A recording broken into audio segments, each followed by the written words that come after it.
அண்ணன் தினகரன் குதிரை பேரம் பத்தி பேசுறாரா? அந்த கேள்வியில அந்த பதில் இருக்கு. போக அடுத்த கொஸ்டின் நான் கேட்கிறேன். கடந்த காலங்கள்ல இந்த குற்றச்சாட்டு வைக்கிற இயக்கங்கள், நான் எல்லா இயக்கங்களும் சேர்த்தான் சொல்றேன். நான் குதிரை பேரத்தில் இவங்க சொல்ற இது குதிரை பேரம் என்றால், இந்த அரசாங்கம் குதிரை பேரம்ல ஈடுபட்டு சொன்னாங்கன்னா, கடந்த காலங்கள்ல அவங்க செஞ்ச என்னது? குதிரை பேரமா கழுதை பேரமா? நீங்க சினிமா எல்லாம் விட்டுருங்க. இந்த தேர்தல் சாதி மதம் பணம் இதெல்லாம் கடந்தவர் ஜெயிச்சிருக்காருங்க. அவரு இந்த அரசாங்கம் ஆட்சிக்கு வந்திருக்கு. அதுல பாராட்டுறான். நான் திமுக கூட்டணி இருந்தாலும் சரி, நாங்க தொடர்ந்தாலும் சரி, இதனை வரவேற்க நான் சொல்றேன். ஜாதி மதங்கள் பணத்தை கடந்து இந்த ஒரு அரசாங்கம் வந்திருக்கு. அந்த கட்சி வெற்றி பெற்றிருக்கு. அது பொறுத்த வரைக்கும் தமிழ்நாட்டில் பொறுத்த வரைக்கும் இனிய ஜனநாயக சாகல.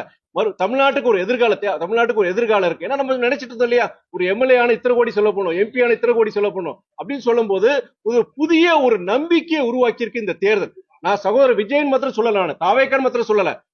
இந்த தேர்தல் வெற்றியை பொறுத்து தமிழ்நாட்டுக்கு உண்டான வெற்றியை நான் பாக்குறேன். அது திமுக, மதிமுக, காங்கிரஸ், அதிமுக, புதிய இயக்கங்கள் ஒரு லெவல் பிளேயிங் ஃபீல்ட் இன்னைக்கு உருவாக்கி இருக்கு. அது நீங்க மக்கள் இன்னைக்கு பல பேர் திமுக இருக்கிறவங்க சரி, எல்லா இயக்கங்களும் வரவேற்கிறாங்க.